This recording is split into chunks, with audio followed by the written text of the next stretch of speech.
जी। नमस्ते गुरु जी, प्रणाम। नमस्ते नमस्ते। प्रणाम गुरु जी। प्रणाम प्रणाम करोगे। प्रणाम प्रणाम। आइए सत्र को आरंभ करने से पहले 2 मिनट का ध्यान कर लें। सभी लोग ध्यानात्मक स्थिति में बैठ जाएं।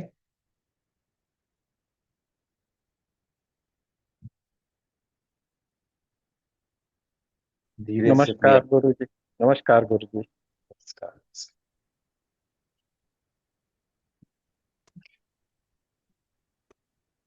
ध्यानात्मक आसन में बैठ जाएं।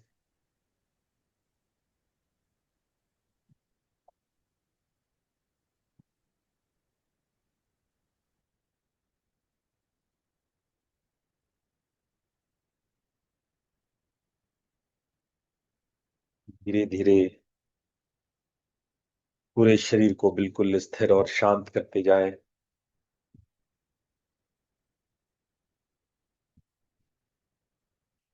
हम लोग अपना अभ्यास जो हर सुबह कर रहे हैं उसी को कंटिन्यू रखेंगे।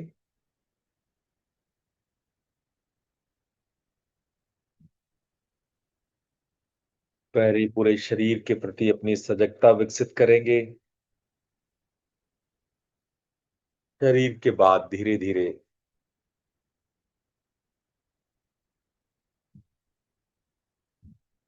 श्वास पे सजग बनेंगे।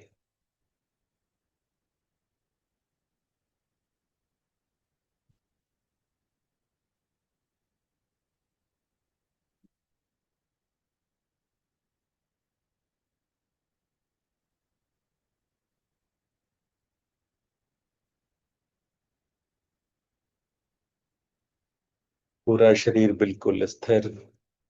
आपका ध्यान श्वास के चारों आयाम पे है।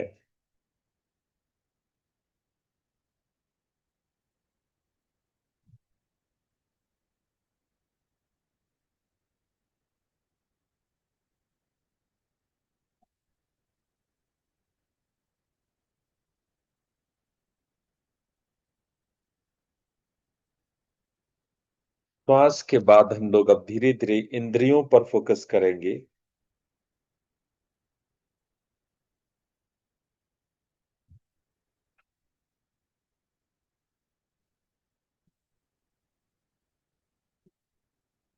पांचों इंद्रियों के प्रति सजग बनिए।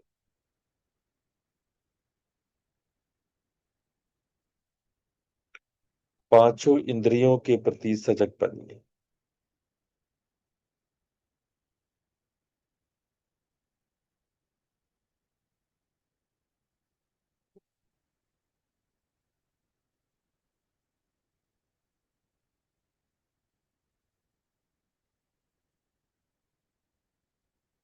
पांचों इंद्रियों के बाद मन के प्रति सजग बनिए। मन के विचारों को देखिए।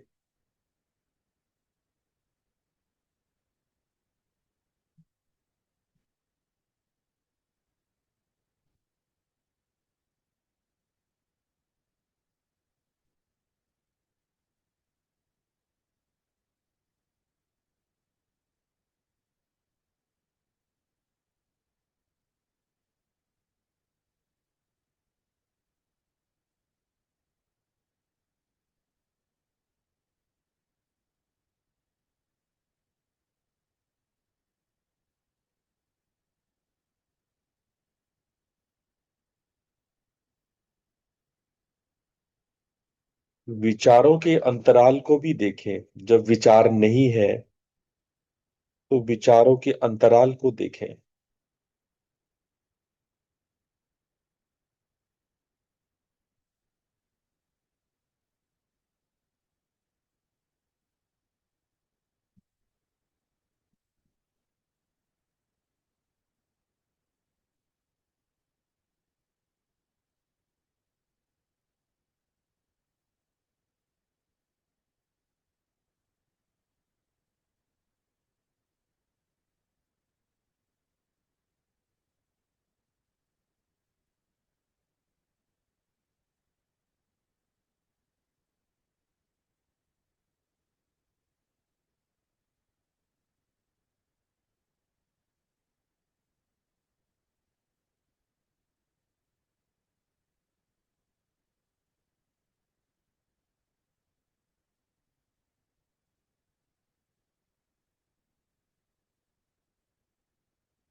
अब धीरे धीरे हम लोग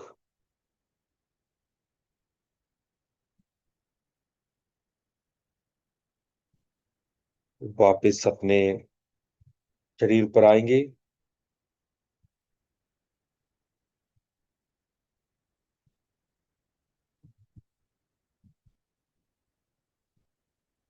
सजग बनिए। अपने भ्रूमध्य पर वहां एक दिव्य ज्योति का ख्याल करते हुए 3 बार ओम मंत्र का उच्चारण हम लोग एक साथ करेंगे। ओम मंत्र के उच्चारण के लिए लंबा और गहरा श्वास लीजिए। ओम।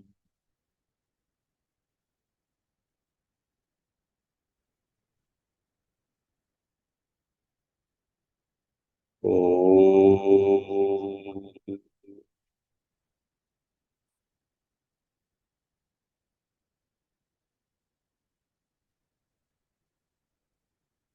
ओम।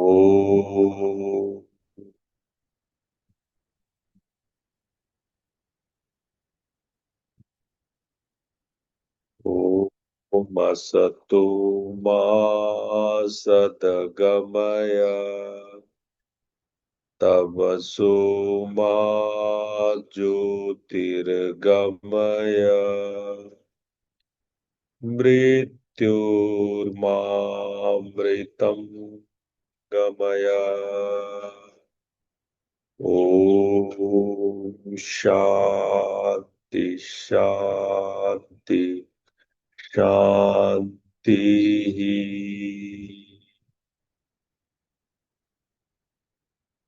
दोनों हथेलियों को आपस में रगड़ें और रगड़ कर अपनी आंखों पे रखें।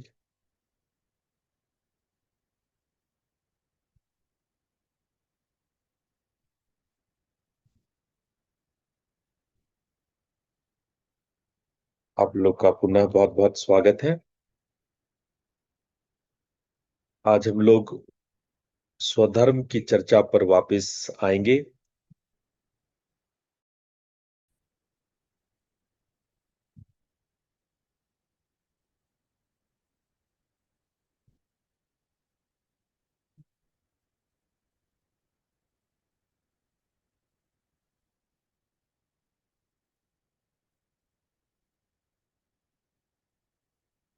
पिछले दिनों हमने ये जानने की कोशिश की कि स्वधर्म क्या है और वो परधर्म से श्रेष्ठ कैसे है।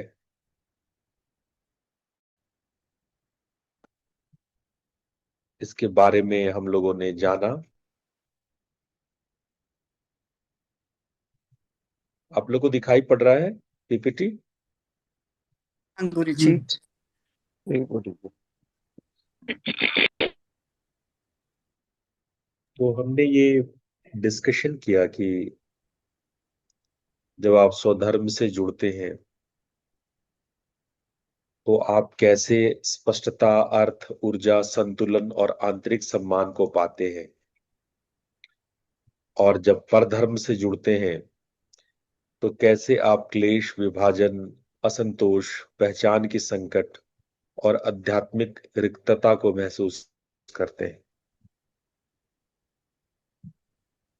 स्वधर्म के विषय में मैंने आप लोग को समझाया कि इसके 4 स्तंभ हैं: स्वभाव, योग्यता, उत्तरदायित्व और धर्म बुद्धि।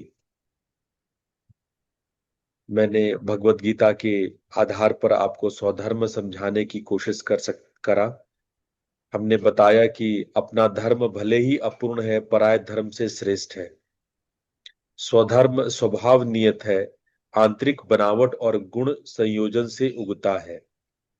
परधर्म आकर्षक लग सकता है पर भीतर भय और विभाजन पैदा करता है। तो ये सारी बातें हमने अर्जुन के संघर्ष की बातें भी करी। आज हम लोग उसके आगे थोड़ा स्वभाव को समझेंगे कि स्वभाव क्या है। गीता के अनुसार स्वभाव नियतम कर्म, हम स्वभाव किसको कहते हैं? इस चीज को अगर आप समझेंगे तो आप अपने स्वधर्म को समझने में मदद पाएंगे। स्वभाव क्या है? गुणों का एक विशिष्ट संयोजन है, एक यूनिक ब्लेंड ऑफ क्वालिटीज है, सत्व की, रजस की और तमस की। दूसरा पॉइंट है प्राकृतिक रुचि और आकर्षण। क्योंकि आपके गुणों का एक विशिष्ट संयोजन है, इसलिए आपका एक नेचुरल इंक्लाइनेशन होता है जहां पे आपकी एनर्जी इजीली फ्लो करती है। आप समझ सकते हैं कि वो आपका स्वभाव है। ऐसा होने पर ऊर्जा की स्वाभाविक दिशा, ऊर्जा जो है अपने स्वाभाविक दिशा में वो फंक्शनल होता है। ऊर्जा की दिशा से भी अपने स्वभाव को पकड़ सकते हैं। ऊर्जा की दिशा किस ओर होती है? आपकी संवेदनशीलता की शैली क्या है? आप किन किन मुद्दों पर किस किस प्रकार से सेंसिटिव होते हैं? How one perceives, feel and responds. अच्छा, मैंने ये सारी बातें बताया तो ये मैंने रिएक्ट करने की, मन से बहने की बात नहीं कर रहे। स्वभाव को मन से मत जोड़ना, यहीं पर लोग गलती करते हैं। मैं बार बार बता रहा हूं कि स्वभाव का मतलब आपका मन नहीं है। मन क्या चाहता है ये नहीं है। स्वभाव इससे गहरा विषय है। अगर आपकी संवेदनशीलता असंतुलित होता है तो क्लेश होता है। जब सत्व से निर्देशित होता है तो वो स्वधर्म होता है। आप ये जान लो, स्वधर्म कहीं ना कहीं सत्व से संचालित होता है, सभी का, चाहे वो आदमी कितना भी तामसिक हो। निर्णय और विचार का ढंग क्या है आपका? Mode of judgement and cognitive style क्या है? जब ये असंतुलित होता है तो क्लेश होता है, और जब सत्व से निर्देशित होता है तो स्वधर्म होता है। संबंधियों की स्वाभाविक शैली क्या है? पैटर्न क्या है आपका? आप कैसे किसी से जुड़ते हैं? इन सब 6 बातों पर जब आप मनन करेंगे तो आपको अपने स्वभाव का पता चलेगा, एक आंतरिक बनावट का पता चलेगा जिसके अनुसार आप स्वाभाविक रूप से जीते हैं। और गीता इसी को कर्म से जोड़ती है। जब आप अपने स्वधर्म को अपनाएंगे, अपने स्वभाव को अपनाएंगे और उसके अनुरूप कर्म करेंगे, कृत्य करेंगे, तब आप धर्म पे चल रहे होते हैं। मूल विषय तो यह है कि हमें अपने स्वभाव का ही नहीं पता। स्वभाव का नहीं पता तो हमें अपने उससे संबंधित जो कर्म है उसका भी हमें नहीं पता होता है। हम अपने स्वभाव से ही तो प्रभाव में आ गए, यही तो प्रॉब्लम है। हम केवल स्वधर्म से परधर्म नहीं आए हैं, स्वभाव से भी प्रभाव में प्रवेश किए हैं।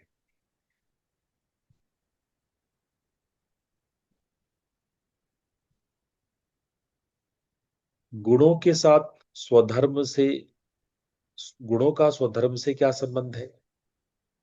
अब 3 प्रकार के गुण मैंने, आप सब लोग जानते हैं, सत्व, रजस और तमस।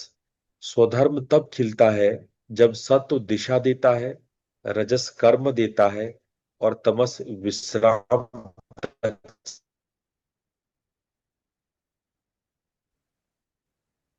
आपके स्वधर्म को तय नहीं करते हैं। गुणों का प्रॉपर फंक्शन आपके स्वधर्म को नियत करता है। मेरी बात ठीक से समझो। गुण आपके स्वधर्म को तय नहीं करते। गुणों का अपने गुणों में बरतना, गुण ही गुण में बरतते हैं। गुण अपना स्वाभाविक कर्म करते हैं। जब आपके गुण आपका स्वाभाविक कर्म करते हैं तभी स्वधर्म खिलता है। आपको पता हो कि रजस क्या है? रजस है गति, महत्वाकांक्षा, उपलब्धि, संघर्ष, अस्थिरता। सत्व क्या है? स्पष्टता, सत्यबोध, संतुलन, करुणा, विवेक। और तमस है आलस्य, भ्रम, जड़ता, भयजन्य निष्क्रियता, टालने की प्रवृत्ति। तो सत्व यदि आपका मार्गदर्शक है, रजस आपका इंस्ट्रूमेंट है, आपकी गतिविधि है, क्रियाशीलता है, साधन है। और यदि तमस आपका विश्राम है, और एक सीमित विश्राम जो नियंत्रित हो, जो रूपांतरण हो सके, अगर ऐसा है तो आप अपने स्वधर्म की ओर हैं। बहुत लोग ट्रेट और स्वधर्म को एक समझते हैं, पर सावधान, ये एक नहीं है। जब हम स्वधर्म की बात करते हैं तो हम पर्सनालिटी ट्रेट्स की बात नहीं करते। यहीं पर बहुत लोग स्वधर्म को मिस्टेक समझ लेते हैं, स्वधर्म को अपनी पर्सनालिटी का पार्ट समझ लेते हैं, कोई साइकोलॉजिकल ट्रेट समझते हैं। नहीं, जो पर्सनालिटी ट्रेट है, व्यवहार की अपेक्षाकृत एक स्थिर शैली है, रिलेटिवली स्टेबल बिहेवियर पैटर्न है।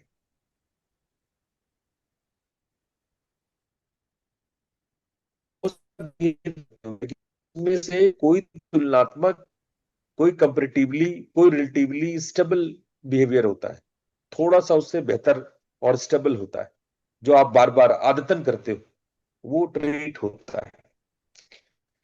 एक बहुत कुछ आपकी आदत से जुड़ा है, आपके संस्कारों से जुड़ा है।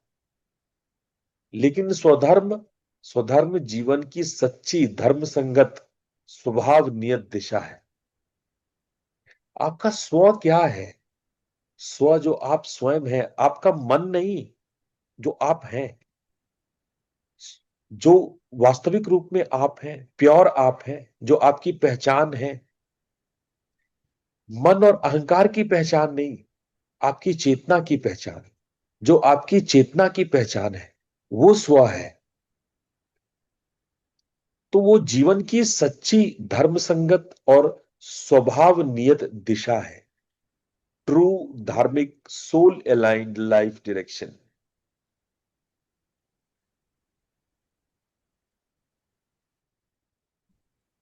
जो नलगी ट्रीट है ना, वो रॉ मटेरियल है,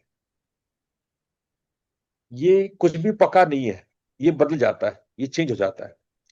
आप किसी के ट्रेट से उसकी आंशिक सत्य तो बता सकते हैं, कितनी भी साइको काउंसलिंग कर लीजिए, आप आंशिक सत्य तो बता सकते हैं, पर पूरी पूरी बात नहीं बता सकते। ट्रेट से आपकी पर्सनालिटी का पता नहीं चलता है। और ट्रेट में हमेशा रिफाइनमेंट की आवश्यकता होती है। जो आपकी आदतें हैं वो आपकी डेस्टिनी नहीं है, वो केवल टेंडेंसी है। लेकिन ठीक इसके विपरीत स्वधर्म आपकी डेस्टिनी है। यही चेतना आपको मुक्त करता है, बंधनों से मुक्त करता है, वो आत्मा की पुकार है। ये अवेकेंड पार्ट है आपकी भीतर का कॉन्शियसनेस का। विवेक और धर्म बुद्धि से संशोधित होता रहता है, क्योंकि धर्म के की बात हम कर रहे हैं, जो आप धारण करते हैं, इसी में आपका लोकहित संबद्ध रहता है। और आप उत्तरदायी हैं अपने के लिए, अपने राष्ट्र के लिए, अपने विश्व के लिए। तो स्वधर्म गहरा और बड़ा विषय है।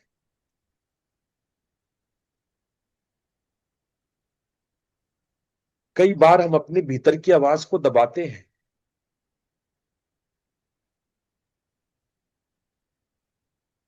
कई बार स्वधर्म आपको पुकारता है कि नहीं भाई, ये चोरी कर रहे हो, गलत कर रहे हो।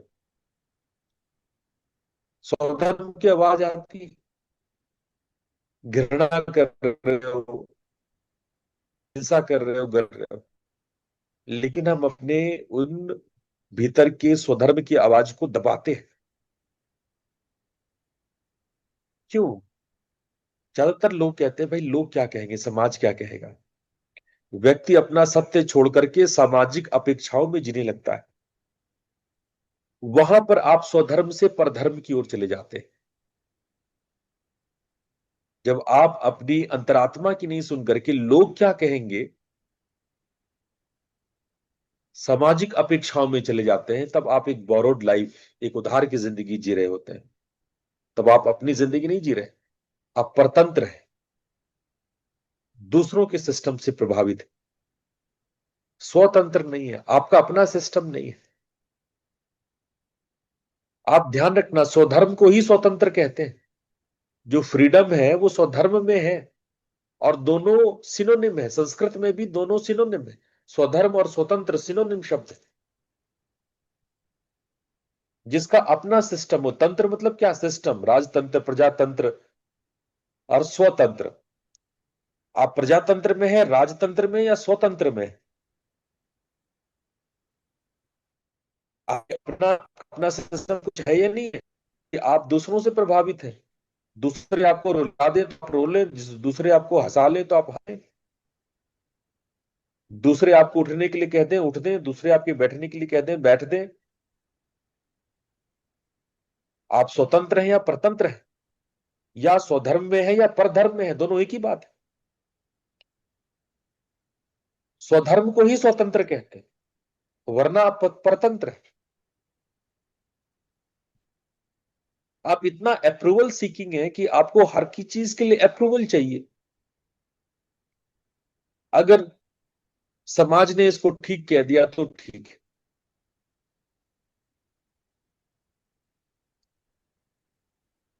वरना वो चीज कितनी भी ठीक हो आपको अच्छा समझ में नहीं आएगा। लेकिन हाँ, समाज ने कह दिया, पड़ोसी ने कह दिया कि हाँ भाई, आपकी स्क्रीन, टीवी स्क्रीन तो बहुत बड़ी अच्छी सुंदर बढ़िया, आपने जो है टीवी अच्छा लाया। अगर ये बात पड़ोसी ने ना कहा होता तो आपको ज्यादा पसंद ना आता। आपने कपड़े पहने हैं, जब तक दो चार लोगों ने तारीफ नहीं किया, आप श्योर नहीं है कि कपड़े अच्छे हैं। ये परतंत्र मानसिकता है, ये परधर्म मानसिकता है। जब हर जगह आप अप्रूवल सीकिंग होते हैं। एक क्रॉनिक कंपैरिजन है, वो ये कर रहा है तो मैं भी ये करूं, अगला ऐसा है तो मैं, मेरा भी ऐसा हो। अगले के बच्चे ने शर्मा जी की इंजीनियरिंग की, मेरा बच्चा इंजीनियरिंग करे।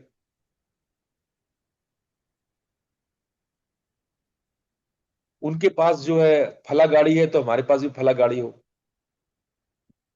यही परधर्म है। कल आप लोग बहुत सारे सवाल पूछ रहे थे ना परधर्म का, यही परधर्म है। जब आप अप्रूवल सीकिंग करते हैं, जब आप क्रॉनिक कंपैरिजन करते हैं, तीसरी मूर्खता करते हैं, जब आप परधर्मी हो जाते हैं, परतंत्र हो जाते हैं, जब आप परफेक्शनिज्म हो, हर चीज परफेक्ट होना चाहिए। जब तक बिल्कुल परफेक्ट नहीं होगा तब तक मैं शुरू नहीं करूंगा। कुछ लोग साधना भी के मामले में भी ऐसा ही है। जब तक गुरुजी, मेरे को ना नौकरी नहीं लग जाएगी, मेरी कमाई 10 लाख रुपए महीने की नहीं हो जाएगी, मेरे घर के सारे लोग ठीक नहीं हो जाएंगे, सबके रोग ठीक नहीं हो जाएंगे, सबकी परेशानियां दूर नहीं हो जाएंगे, बच्चे खा पी के स्वस्थ नहीं हो जाएंगे, करियर में पढ़ लिख करके बड़े होकर के बाहर न चले जाएं, जब उनकी शादी हो जाए, जब उनके बच्चे हो जाए, अरे भाई, कुछ लोग इंतजार करते हैं गंगा को पार करने का, कि जब जिस दिन गंगा सूख जाएगी, ग्लेशियर्स बंद हो जाएंगे, उस दिन हम गंगा पार करेंगे। ऐसे भी कुछ लोग, ऐसे भी महात्मा लोग हैं। तो ये जो आपका इंतजार इस तरह से करना है कि जब सब कुछ परफेक्ट हो जाएगा। कुछ लोग परफेक्शन के चक्कर में तो एलर्जी डेवलप कर लेते हैं। घर एकदम साफ, माइक्रो क्लीनिंग, आपको बालू का एक कण मिल गया, धूल का एक कण मिल गया कहीं घर में, तो उल्टियां होने लगती है। घर में झगड़े हो जाते हैं, लोग बीमार पड़ जाते हैं। ऐसे भी लोगों को मैंने देखा है। जरा सा कोई धूल कण, अरे हमारे भगवान से पहाड़ों कंदराओं में लेटने वाले, भस्म धारण करने वाले, जिनकी हम उपासक उपासना करते हैं, इतना ही आपको सफाई से प्रेम है तो आप जरा बाहर दुनिया को झांक के देखो। 90% दुनिया धूल धूसरित है। जितने प्राणी हैं सब धूल में लेटे हुए हैं, चाहे जानवर हो पशु पक्षी हो। पता नहीं धूल से आपको क्यों चिढ़ है। धूल मिट्टी चढ़ने की बात नहीं, इसको तो माथे पे लगाओ, गर्व करो कि हम भारत के हैं।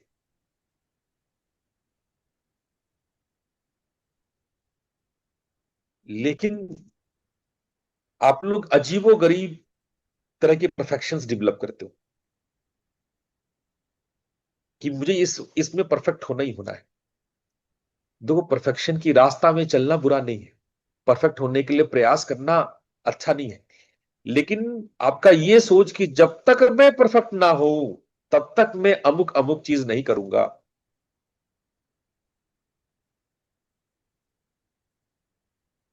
ये आपका स्वधर्म को स्वाभाविक रूप से छिन जाता है। आपका आपकी जो परिस्थितियां हैं भगवान ने आपको वैसा ही दिया है, आप उसको स्वीकार कीजिए।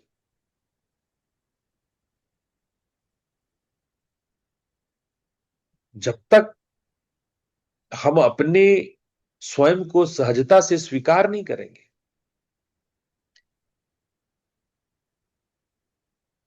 लोग बदलने में रहे हैं, गोरे बनने की कोशिश भाई, तरह तरह के क्रीम लगा रहे हैं। आजकल कोरिया से क्रीम आ रही है। मैं तो वहां 10-12 साल रहा, मुझे तो गोरा हो जाना चाहिए था, आप लोग कोरिया से क्रीम मंगवा रहे हो। मेरे को लोग घर में आकर के ऑफिस में आके क्रीम दिया करते थे, ऑक्सीजन और वाटर जनरेटेड बहुत सारे क्रीम देते थे, जो क्रीम अभी तक भारत आई भी नहीं है। वैसे क्रीम मुझे वहां ऑफिस में लाके लोग देते थे, मुझे तो गोरा हो जाना चाहिए। लोग खरीद रहे हैं, अंधाधुंध पैसे फेंक रहे हैं। अरे क्यों बदल रहे हो? भगवान ने तुम्हें जो आंख जो नाक दिया है, वो तुम्हारे पूर्वजों का संस्कार दिया है, पूर्वजों का प्रतीक है। तुम्हारी नाक जो है वो तुम्हारे किसी माँ बाप या किसी पूर्वज से मिलती होगी, तुम्हारी आंख किसी पूर्वज से मिलती होगी। वो तो प्रसाद है, पूर्वजों का पहचान है जो तुम्हारे अंदर है। लोग नाक का ऑपरेशन करा रहे हैं, आंख का ऑपरेशन करा रहे हैं।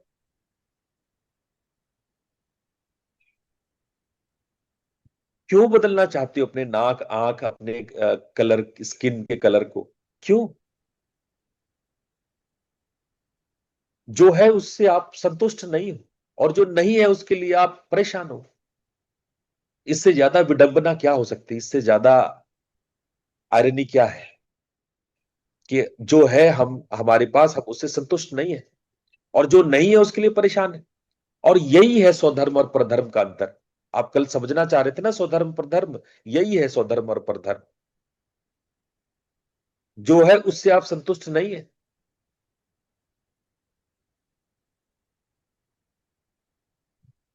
और जिस परधर्म को आप अपनाना चाहते हो उसको पाकर के भी आप संतुष्ट नहीं होगे।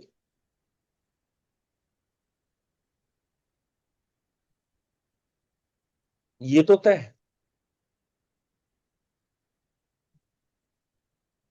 चौथी बात आती है फियर बेस्ड कंफॉर्मिटी। सुरक्षित वही है जो सब कर रहे हैं। अब ये भी एक विचित्र सोच है।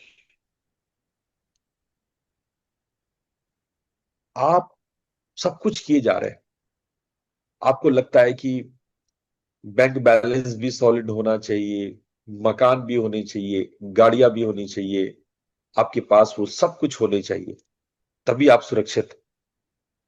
वरना तो अभी अभी बाढ़ आने वाला है, आप डूब जाएंगे।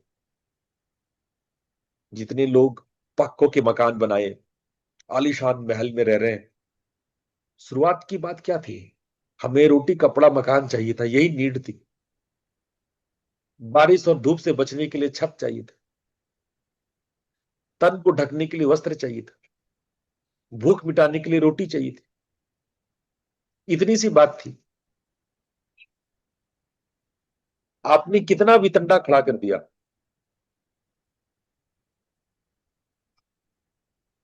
और आपको लगता है कि ये सब कुछ करके आप सुरक्षित हैं। एक से एक खाने पीने पर रिसर्च हो रहे हैं, लोग नए नए आइटम निकाल रहे हैं, नए नए, और लोग सब ट्राई कर रहे हैं, नई नई रेसिपी ट्राई कर रहे हैं, नए नए हेल्थ ड्रिंक ट्राई कर रहे हैं, और आप सब कुछ कर रहे हो। और मजेदार बात है कि आप उतनी बीमार भी हो रहे हैं। इससे ज्यादा तो वो लोग हैं जो सिर्फ रोटी कपड़ा और मकान में सुखी है। आपने सब कुछ किया और सब कुछ खो रहे हैं। आप अपने स्वधर्म में वापस आइए। ये जो आपने समाज देख करके, कॉमेडी देख करके, कैपिटलिज्म के प्रभाव में आकर के आप अपने धर्म को छोड़ रहे हैं। आपकी क्या नीड है उसको छोड़ रहे हैं। आपने तरह तरह के एम्बिशन समाज को देख के बना लिए। ये आपके स्वधर्म को मारता है, और हम अपने भीतर की आवाज को दबाते हैं।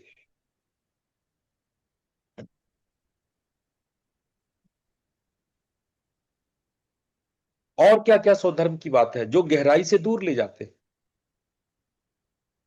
लो सेल्फ ट्रस्ट, आपको अपने पे ट्रस्ट नहीं है। आप सोचते हो कि जो हम महसूस करते हैं वो शायद गलत है।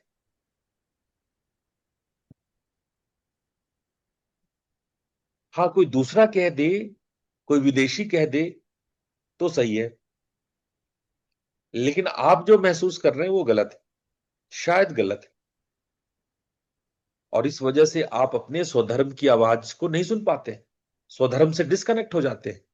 भीतर की सूक्ष्म पुकार आपको सुनाई नहीं पड़ती है।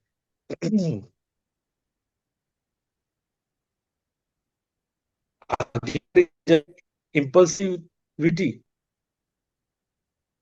बहुत इम्पल्सिव होते हैं। क्षणिक डिजायर ही जीवन की दिशा तय कर देती है। छोटे छोटे डिजायर्स, आप अपनी पढ़ाई छोड़ देते हैं, पढ़ाई बदल देते हैं, बिजनेस, नौकरी, ये सब कुछ आपके छोटे छोटे डिजायर्स पे डिपेंड कर रहा है। आप जीवन कैसा जीते हैं, जीवन साथी कैसा चुनते हैं, ये सारा कुछ क्षणिक डिजायर्स। आप जीवन में गहराई की जगह त्वरित उत्तेजना चुनते हैं, और जीवन को बिखरा हुआ और अस्थिर बना देते हैं। सातवां है तामसिक इनर्सिया। मैंने इस पे पहले भी बातें की। बहुत लोग की टालने की प्रवृत्ति होती है, सुस्ती की, विलंब की, प्रोकास्टिनेशन की, इनर डेडनेस की, पैसिवनेस की। ऐसे लोग भी अपने स्वधर्म को नहीं सुन पाते, जड़ता में समय निकल जाता है।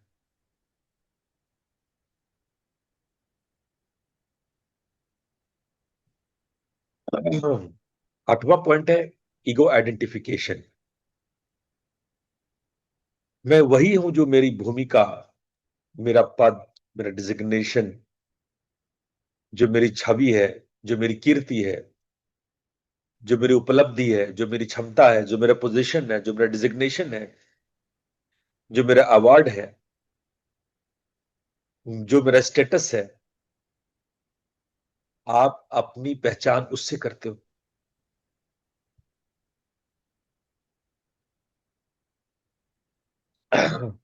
अभी सोच के देखना, क्यों गले में सोने का चैन चाहिए?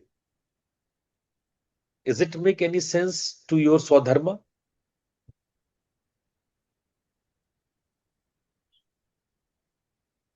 इसका इस आपके स्वधर्म से कोई लेना देना है? नहीं, आपकी पहचान है कि आप रईस हो।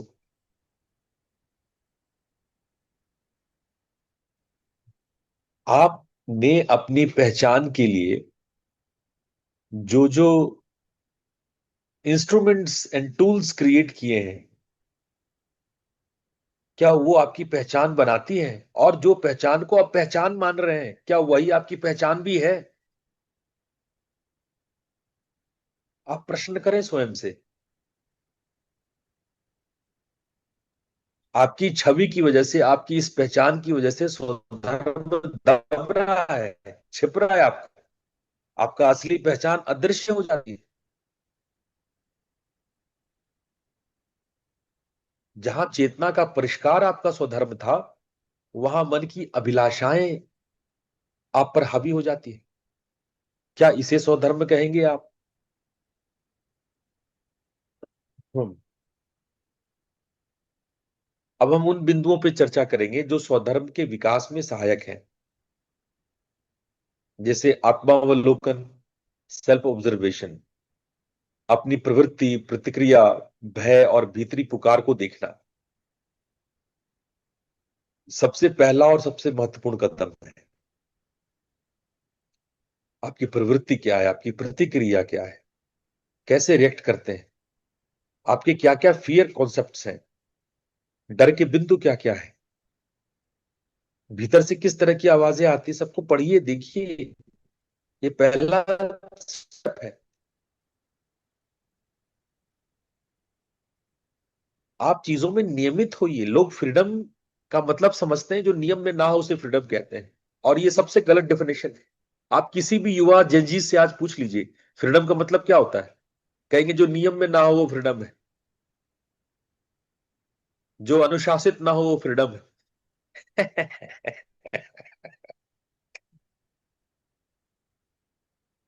आपको अनुशासन बंधन लगता है। आपको नियम जो है लगता है कि आप जो है नियम की वजह से स्वतंत्र नहीं है। यहीं पे आप मिस्टेक करते हैं। यहीं पर हमारे युवा कहीं ना कहीं गलत कॉन्सेप्ट में उतरा है। स्वतंत्र का मतलब, फ्रीडम का मतलब होता है आप अपने सिस्टम में हैं। स्वतंत्र, तंत्र में सिस्टम। जब आप अपने सिस्टम में हैं, जब आप अपने धर्म में, क्वालिटीज में, अपने गुणों में हैं,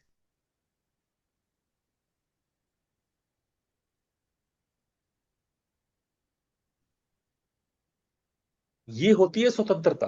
ये होता है असली फ्रीडम। वरना तो आप मन के गुलाम हो, आप वासनाओं के गुलाम हो।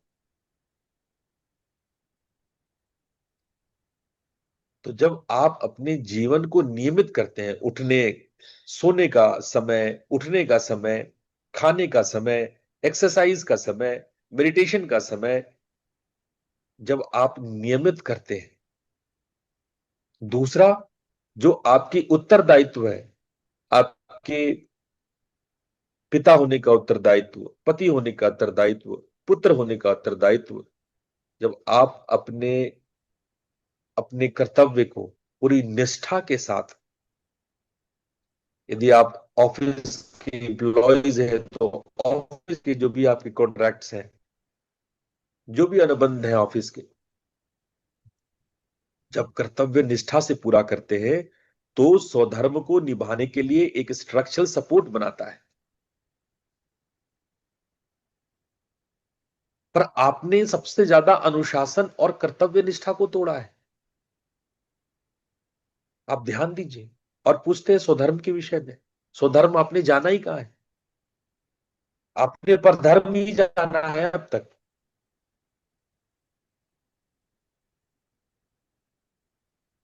जब आप सत्य के प्रति खुलापन, ओपननेस डेवलप करते हैं, तो स्वयं को इवॉल्व करने की क्षमता, पूर्व धारणाओं से मुक्त होकर के नई संभावनाओं की ओर देखते हैं। और तब संभव है कि आप स्वधर्म को की ओर आ जाए। कोई पूर्वाग्रह नहीं रखते, कोई प्रेजुडिस नहीं है, कोई पहले से भाव तय आप करके नहीं रखे हैं। क्योंकि अब तक की जिंदगी में आप बहुत परतंत्री हो गए हैं, आप गुलाम हैं। आप गुलाम मानसिकता के शिकार हैं। पहले इस गुलामी के बंधन से बाहर आइए, सत्य की ओर झांकिए। और उसके लिए करेज चाहिए। भीतरी पुकार के अनुसार जीवन को जीने के लिए साहस चाहिए, इनर ब्रेवरी चाहिए। यहां तक कि जब भय, अनिश्चितता और विरोध हो तब भी आप बने रहें। जब भय आपको डरा दे, अनिश्चितता, अनसर्टेनिटी आपको परेशान कर दे, समाज में विरोध हो, तब भी यदि आप अपने स्वधर्म पर जुड़े हुए हैं, तभी भगवान कृष्ण कहते हैं कि आत्मा का कल्याण होता है। आप धर्म के रास्ते में,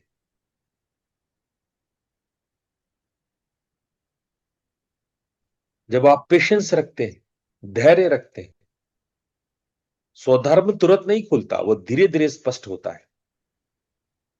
इसलिए आप अपने अंदर धैर्य को, संयम को स्थान दें। धैर्य उस अनफोल्डिंग को स्पेस और समय देता है। वो जो छुपा हुआ है उसको निकल के बाहर आने का पूरा माहौल देता है, खाद पानी देता है।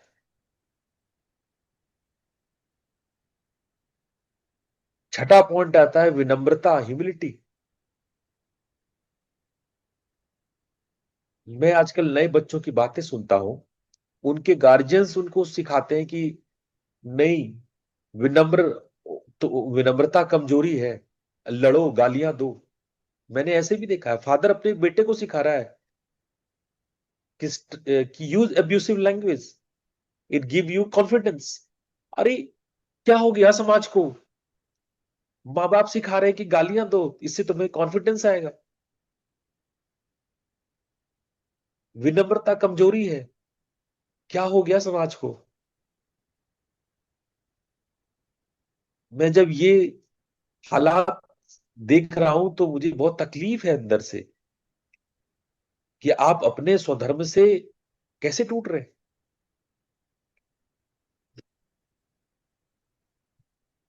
अपनी सीमा, प्रकृति और शिक्षा की आवश्यकता को स्वीकारिए। अपनी लिमिटेशंस जानिए, अपनी प्रकृति जानिए। What you are needed you learn, and what you learn that you deserve, and what you deserve that you earn। आप सोचते हो कि छप्पर फाड़ के एक रातों रात पैसे गिर जाए आपके ऊपर, किसी दिन भाग्य से हो भी जाए लक्ष्मी, फिर भी ठहरती नहीं है। आप सब खो दोगे। लक्ष्मी वही रुकती है जहां विष्णु हो। विष्णु मतलब डिजर्व होना। आप डिजर्व कब करते हो? जब आप उसके योग्य होते हो, लर्न करते हो, अपने आप को कॉम्पिटेंट बनाते हो।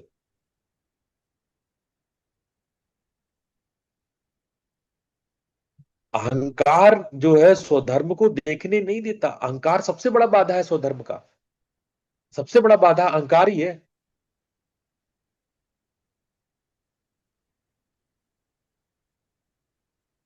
स्वधर्म को जानने के लिए आपको मीनिंग ओरिएंटेशन होना चाहिए, यानी अर्थ केंद्रित होनी चाहिए। सुविधा नहीं, अर्थ को चुनो। क्या मीनिंग है इसके पीछे, उसे गहराई को जानने की कोशिश करो। जब विनिंग मीनिंगफुल रिस्पॉन्सिबिलिटी मिलती है तब डेप्थ आता है। अर्थ को जानने की कोशिश करते हो तो गहराई वरना सब लोग भीड़ में, भेड़ की तरह चले जा रहे हो। एक तरफ चलता है, सब भेड़ की तरह पीछे पीछे चल जाते हैं।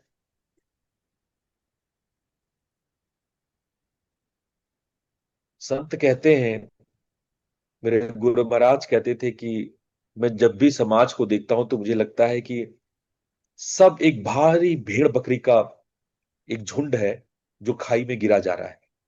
एक गिर रहा है, दूसरा भी उसके पीछे गिर रहा है, उसके पीछे दूसरा, तीसरा, तीसरा, सब गिरता जा रहा है।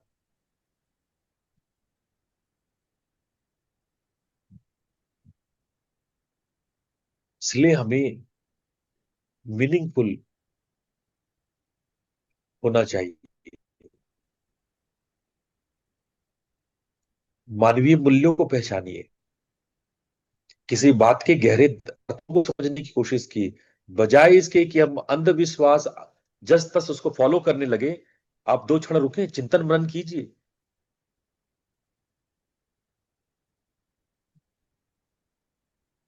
वैल्यू कंसिस्टेंसी, मूल्य संगति। अपने आचरण को अपने मूल्य के अनुरूप रखिए। आपका आचरण आपका मूल्य बताता है कि आपकी कीमत क्या है। आप अपने आचरणों से समझ सकते हैं कि आप दो कौड़ी के इंसान हैं, या आप वास्तव में संपन्नवान है, वैभववान है, संपत्तिवान है। ये पता लगता है कि आपके अंदर की मानवीय मूल्य कितनी है।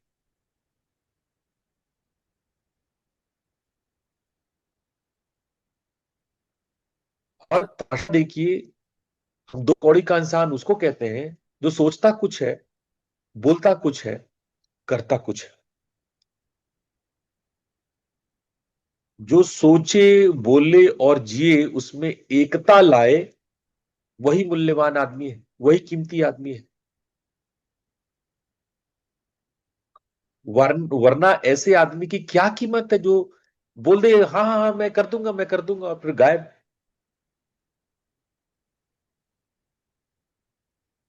मैं बहुत लोगों को देखता हूँ, गुरुजी हाँ हाँ मैं बिल्कुल, मैं बस मैं आप डेट बताओ, मैं करके लंबे लंबे वादे करते हैं, लिख लिख के ले जाते हैं कि नहीं ये गुरुजी मैं इस बार ये ऐसे ऐसे करूंगा, करूंगी।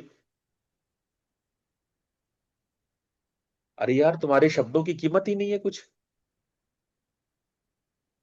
कहा पहले लोग कहते थे कि प्राण जाए पर वचन ना जाए, लड़ पड़ते थे सब। और वहां अपने आप को देखो, आपके वचनों की, आपके प्रतिज्ञाओं की, आपके रेजोल्यूशंस की, आपके कमिटमेंट्स की क्या कीमत है।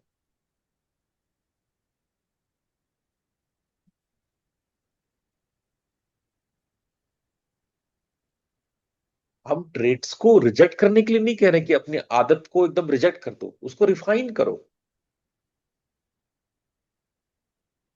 जो आपके ट्रेट है वो रॉ स्टेट पे है, कच्चा स्वभाव है वो, उसमें अवेयरनेस लाओ, उसमें डिसिप्लिन लाओ, और तब जाके वो स्वधर्म बनेगा।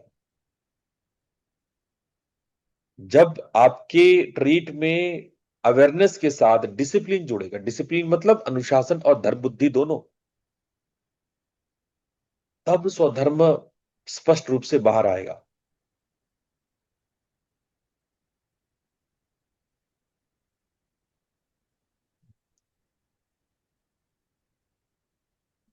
अगर मान लीजिए आपका इंट्रोवर्जन अनरिफाइंड है, तो आप भय, सामाजिक बचाव और निष्क्रियता में फंसते हैं।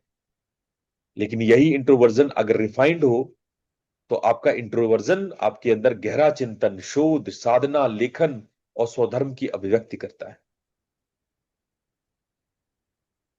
जैसे मान लो अगर आपका एक्सट्रोवर्जन अनरिफाइंड है, रॉट रेट है, तो वो अप्रूवल सीकिंग होगा, उसमें बहुत सतहीपना होगा, सरकमफ्रेंस पे जीने वाले होगे, बाह्य निर्भरता रहेगी, हर चीज में आप बाहर दूसरों पर निर्भर रहोगे। वही जब आप उसको रिफाइंड स्टेट में ले आएंगे, तो आपका नेतृत्व, आपका संवाद, आपका संगठन, आपके आपके अंदर आप एक्सट्रोवर्टेड एक्सट्रोवर्टेड बहिर्मुखी व्यक्ति हैं, एक्सट्रोवर्जन है आपके अंदर, एक्सट्रोवर्ट प्राणी है, लेकिन आप में वो एक्सट्रोवर्जन नेतृत्व को, लीडरशिप को ला रहा है, बेस्ट कम्युनिकेशन ला रहा है। आप संगठन बनाने वाले हो जाओगे, टीम लीडर हो जाओगे, मोटिवेटेड हो जाओगे। स्वधर्म की अभिव्यक्ति इस रूप में होती है एक्सट्रोवर्जन की। आप एक्सट्रोवर्ट हो या इंट्रोवर्ट, ये स्वधर्म रिफाइंड फॉर्म में सामने आता है। और अगर हम गीता में वापिस स्वधर्म की ओर आए, तो स्वधर्म केवल सोशल रोल नहीं है, स्वभाव और कर्तव्य की उस दिशा की खोज है जहां कर्म योग बन जाता है। मोह और जो भय है, गीता में बार बार कहा गया कि ये स्वधर्म का आवरण है, मोह आपका स्वधर्म नहीं हो सकता है।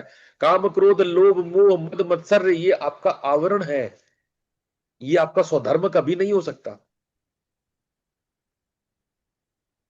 अर्जुन का संकट स्वधर्म की अनिश्चितता नहीं था, वह मोह का आवरण था। भय और भावुक पलायन स्वधर्म को ढक देते। दूसरी बात, भगवान कृष्ण कहते हैं कर्मयोग क्या है, स्वधर्म का व्यवहारिक मार्ग। जब आप स्वधर्म को प्रैक्टिकली जीवन में उतार लेते हैं, उसको प्रैक्टिकल बना लेते हैं, जब स्वधर्म आपका प्रैक्टिकल हो जाता है, उसी को कर्म योग कहते हैं। ऐसे में आपको परिणाम से आसक्ति नहीं है। आप अपने स्वधर्म का पालन योग बुद्धि से करते हैं, सेवा समर्पण और सत्य संगत कर्म करते हैं। क्या करते हैं ये आप लोग का व्यक्तिगत हो सकता है, पर कैसे करते हैं ये गीता में बताया गया। स्वधर्म आप कैसे करते हैं, क्या करता है, क्या करते हैं। कोई शिल्पकार हो सकता है, कोई गायक हो सकता है, कोई इंजीनियर हो सकता है, कोई डॉक्टर हो सकता है, कोई योद्धा हो सकता है, और कोई मजदूर हो सकता है। आप क्या करते हैं इस पर प्रश्न नहीं है। वो तो जो आपका संस्कार स्वधर्म है वो आप करोगे, लेकिन स्वधर्म का रियल मीनिंग उसको आप कैसे करते हैं ये बताता है कि आप स्वधर्म जानते भी हैं या नहीं जानते, स्वधर्म को आपने पहचाना है या नहीं पहचाना है। स्वधर्म आप विकृत होकर के नहीं कर सकते। स्वधर्म में विकार नहीं है, क्योंकि वो चेतना का धर्म है, मन का धर्म नहीं है। मन का धर्म होता तो विकार होता उसमें। क्योंकि स्वधर्म चेतना का धर्म है, इसलिए उसमें काम क्रोध लोभ मोह मद मत्सर्य नहीं है। इसीलिए आप जब कार्य करते हैं तो परिणाम आसक्ति से नहीं, कर्मठ होकर के करते हैं। आपकी कर्मठता आपकी व्यवहारिक पहचान होती है। योग बुद्धि से स्वधर्म का पालन करना है, सेवा समर्पण और सत्य संगत कर्म। स्वधर्म का मतलब सुविधा नहीं है, सत्य है। अर्जुन अपनी सुविधा के लिए पलायन चाह रहा था, क्योंकि वो युद्ध नहीं करना चाह रहा था, झंझट में नहीं पड़ना चाह रहा था, अपने रिलेटिव से अपने मोह से नहीं लड़ना चाह रहा था। लेकिन मजेदार बात है कि अर्जुन का जो स्वधर्म था पलायन नहीं था, वो लड़ना सीखा था। वो योद्धा था, क्षत्रिय था। उसको इसी बात के लिए ट्रेंड किया गया था, लड़ने के लिए ट्रेंड किया गया था। उसके सिर से पैर से नख से सिख तक, रक्त के बूंद बूंद तक उसके अंदर युद्ध था। वो योद्धा था। उसमें पलायन की तो प्रवृत्ति नहीं, वो तो विकृति है। ऐसे योद्धाओं के लिए पलायन, ऐसे योद्धाओं के लिए भाग जाना, रण छोड़ करके भाग जाना,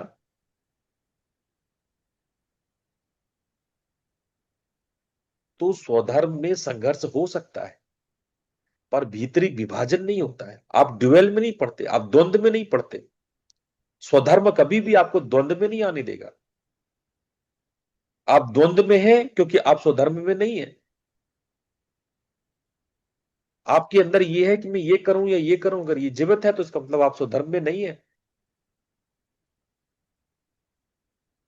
भाई स्वधर्म का लक्षण है, लक्ष्य ही है कि वो कॉन्सियसनेस को परिष्कृत करेगा, चेतना को परिष्कृत करेगा, चेतना को ऊर्ध्व करेगा, परिष्कृत करेगा, पवित्र करेगा।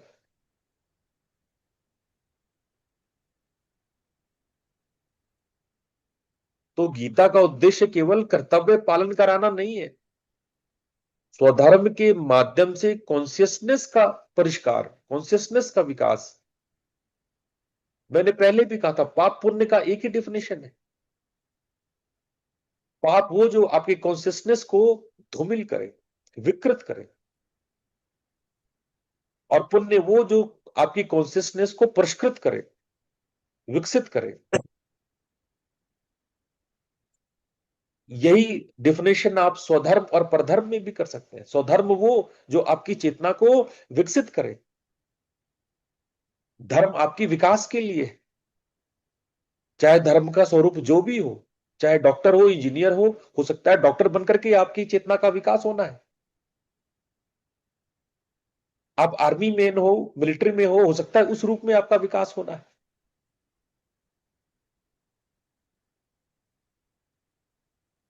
स्वधर्म का पहली पहचान यही है और आखिरी पहचान यही है कि इससे चेतना विकसित हो रही है।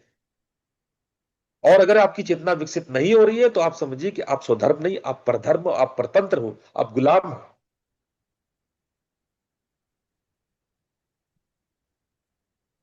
अब स्वामी विवेकानंद जी और अरविंद जी क्या बोल रहे हैं इस विषय में, ये भी मैं आपको बताना चाहता हूं। स्वामी विवेकानंद कहते हैं express life not borrowed life. प्रत्येक आत्मा में दिव्यता है, जीवन का उद्देश्य उस दिव्यता की अभिव्यक्ति है, गुलामी की नहीं। आप उधार की जिंदगी, गुलाम की जिंदगी लेकर के नहीं आए, वो तो आप गलती से परतंत्र हो गए, गुलाम हो गए। तो स्वामी विवेकानंद कहते हैं कि अपनी शक्ति को पहचानो, नो योर ओन पावर।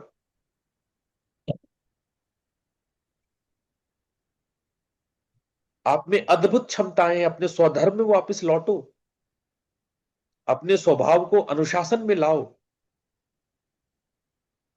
भीतरी सामर्थ्य को कर्मठता में, अपने कार्य में बदलो। बड़े उन्मुक्त कंठ से स्वामी विवेकानंद कहते हैं उत्थिष्ठ भारतः, जागृत भारतः, उठो और जागो।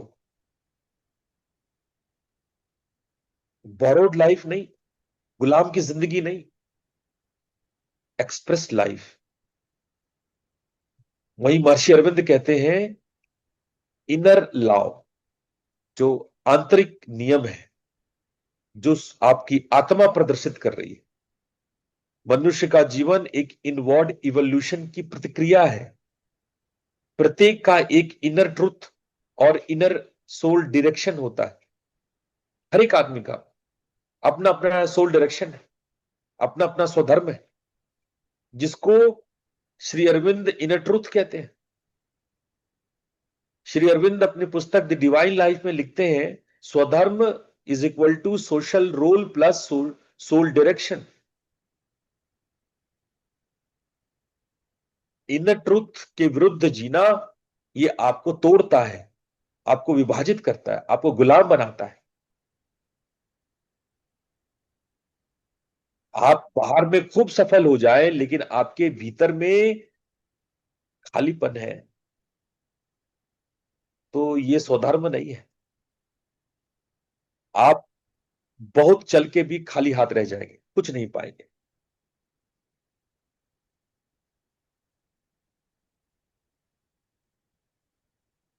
इनवर्ड इवोल्यूशन ही आपका ट्रू प्रोग्रेस है, आपका रियल प्रोग्रेस है। अब कार्ल जंग क्या कहते हैं, बड़े महान साइकोलॉजिस्ट रहे, फिलोसोफर थे। उन्होंने इंडिविजुअलिज्म का एग्जाम सिद्धांत दिया। The privilege of a lifetime is a became who you truly are. इन्होंने 4 पॉइंट दिए। आज की डेट में भी इसको सबको पढ़ना चाहिए। कार्ल जंग 19वीं शताब्दी के महान दार्शनिक थे, उन्होंने यूरोप के सोच को बदल दिया था। उन्होंने 4 बातें कही, परसोना, सेल्फ, इंडिविजुएशन और शैडो।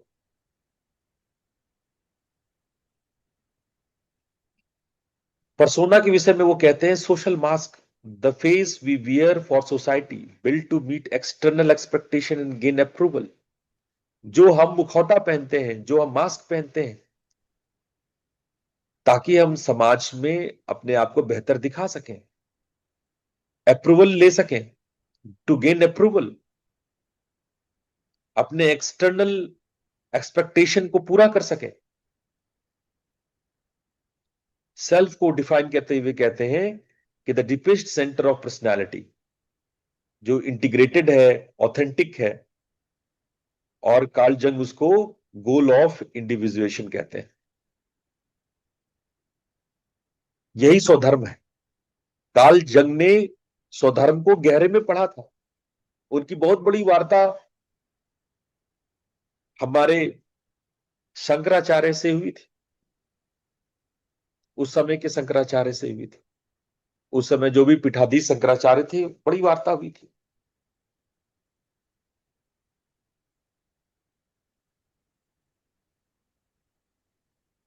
इंडिविजुएशन क्या है? Lifelong journey from persona to self. ये मुखौटा जो पहना रहे हैं, उस मुखौटे को हटाकर जब आप डीप सेल्फ में जाते हैं, वही इंडिविजुएशन है। Become who you are truly are rather than who you were expected to be. आपसे क्या उम्मीद की जाती है उससे ज्यादा जरूरी है कि आप क्या है। और इसके अलावा उन्होंने एक शैडो की बात की। शैडो क्या है? Rejected parts of our nature, what we deny often drives us unconsciously away from our स्वधर्म। कुछ ऐसी चीजें हैं, कुछ ऐसे काले ब्लैक साइकोलॉजी, शैडो साइकोलॉजी आपके भीतर में है जो आपके भीतर से स्वधर्म को मार रही होती है, जिसको शैतान, क्रिश्चियन ने शैतान कहा। एक काला साया, एक किल्विश जो आपके भीतर में रहता है,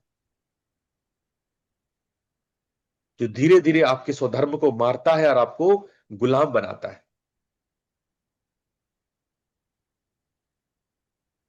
जो केवल सोशल एक्सपेक्टेशन के अनुरूप जीता है वह पर्सोना को मजबूत करता है पर सेल्फ से दूर जा सकता है।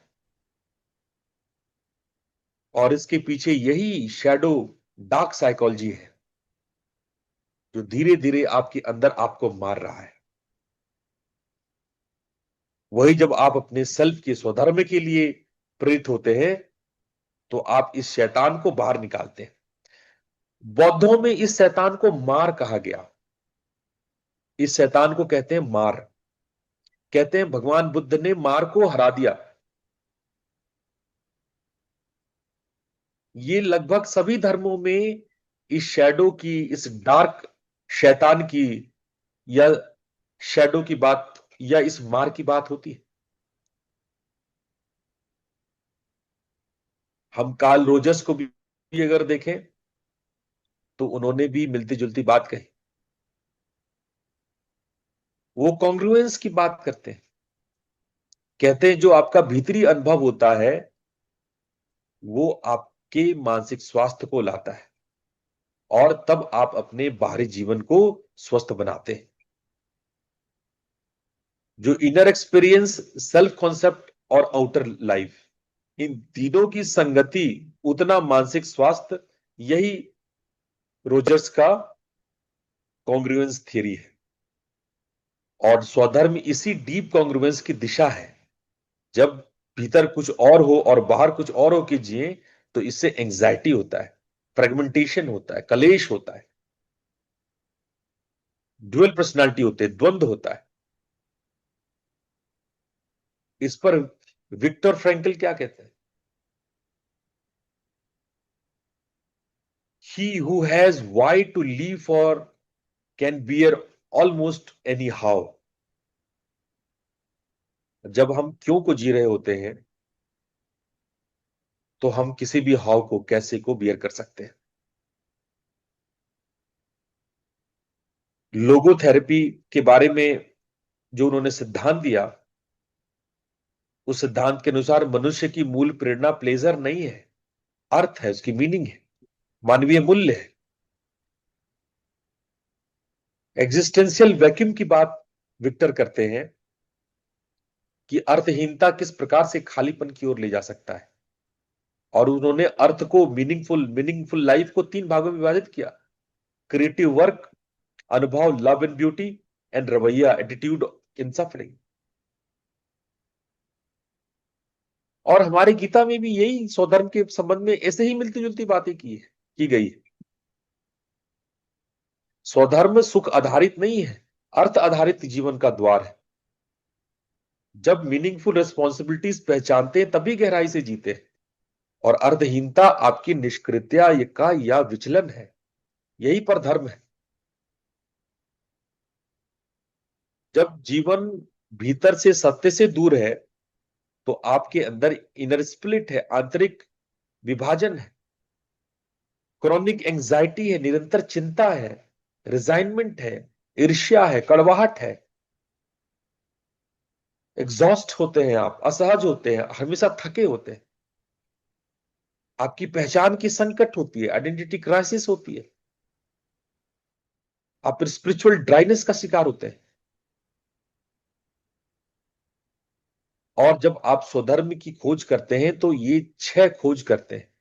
आप स्वयं को ईमानदारी से दिखते, ट्रेथ और ट्रुथ में भेद करते, गुणों का दैनिक निरीक्षण करते, धर्म बुद्धि को कसौटी में कसते, छोटे जीवन के प्रयोग करते और साक्षी भाव की साधना करते हैं। ये आपके स्वधर्म की खोज है।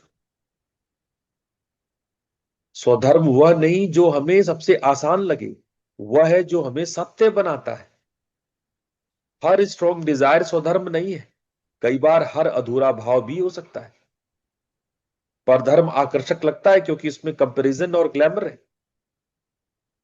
लेकिन स्वधर्म में संघर्ष हो सकता है, पर विभाजन, आप स्प्लिट पर्सनालिटी के शिकार नहीं होते, द्वंद नहीं होता। जब जीवन भीतर से सत्य से जुड़ता है तब श्रम भी साधना बन जाता है। और ट्रेट्स क्या है? आदतें रॉ मटेरियल है, स्वधर्म उसका जीता जागता जागृत स्वरूप है। तो आप ये 4 अभ्यास जरूर करें। स्वभाव को जर्नलाइज करें, जर्नल बनाएं, उसका डायरी करें, कलेशों की पहचान करें, बाधाओं की पहचान करें। क्या अप्रूवल सीकिंग है, फियर है, परफेक्शनिज्म है, बिना इसके जजमेंट करें। धर्म की कसौटी में कसें, सत्य, करुणा, उत्तरदायित्व, संगति, सत्य, अहिंसा, प्रेम, अपरिग्रह, अचौर्य, अस्तेय, ब्रह्मचर्य।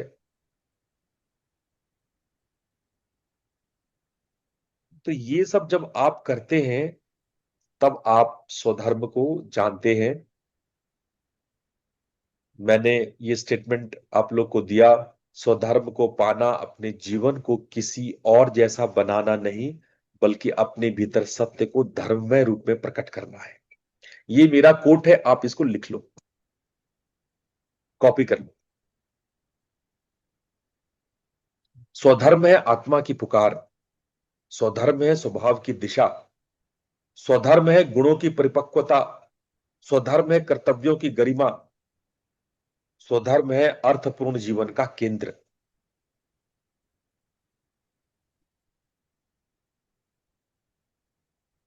तो स्वधर्म पर हमने बहुत विस्तार से विश्लेषण किया। अब मेरे ख्याल से स्वधर्म के विषय में आप लोग क्लियर होंगे। मनु पूछ रहे हैं कि गुरुजी फिर स्वधर्म सेल्फ को जानने के बाद ही पता चलेगा अच्छे से, अभी तो हम सेल्फ अवेयर भी नहीं अच्छे से। सेल्फ धर्म, बिल्कुल सही बात है, 100% सही कहा आपने मनु। नहीं पता आपको स्वधर्म का, आपको स्वतंत्रता का नहीं पता, आप परतंत्र हो, आप गुलाम हो। और ये मैं आपको नहीं कह रहा हूं, ये सब जितने लोग यहां बैठे हैं,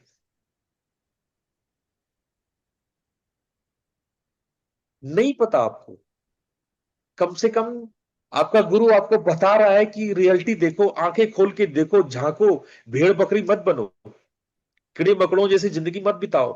कहां तुम शहंशाहों गुलामों जैसी जिंदगी बिता रहे हो। मैं आवाज दे रहा हूं, मैं जगा रहा हूं कि जागो, उठो, उत्थष्ट भारत, जागृत भारत। कहां पड़े हो?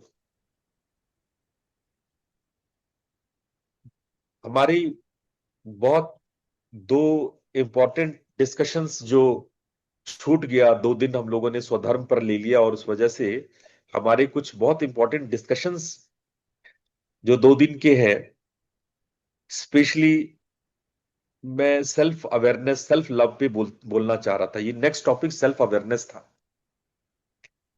और आज का टॉपिक वास्तव में कॉन्फ़िगर और सिस्टमेटाइजेशन था। जो एक बार मनु ने कहा था कि स्वयं को सिस्टमेटाइज कैसे करें, हम अपने आदतों को सही करने के लिए स्वयं को डिसिप्लिन कैसे करें, सिस्टमेटाइज कैसे करें, वो आज का दिन मुझे वो बताना था। लेकिन आपका 2 लेक्चर स्वधर्म की चर्चा में रह गया। एक जो मुझे सेल्फ अवेयरनेस पे बोलना था, एक जो मुझे सेल्फ लव पे बोलना था, एक जो मुझे reconfigure your mind and systematize your mind पर बोलना था। तो मैं जल्दी ही इन टॉपिक्स को कवर करूंगा। ऑल्दो ये टॉपिक निकल गया है, लेकिन मेरा 19वां लेक्चर, मेरा कल का लेक्चर आपके रूटीन पर होगा। आपके डेली रूटीन पर मैं दोबारा आऊंगा। और मैं आपको प्रॉमिस करता हूं कि मैं ये दो जो लेक्चर छूट गया है, self awareness, self love, reconfigure your mind, systematize your life, ये इन सब पर मैं जरूर आप लोगों को बातें बताऊंगा। तो हम लोग इसी प्रकार से कल फिर मिलते हैं। आप लोग इतने प्यार से मेरी बात सुने, आप सब लोगों का बहुत बहुत धन्यवाद। प्रणाम। कल सुबह फिर मिलते हैं। प्रणाम। प्रणाम प्रणाम गुरुजी। गुरु जी। प्रणाम गुरु जी। प्रणाम गुरुदेव। प्रणाम गुरु जी।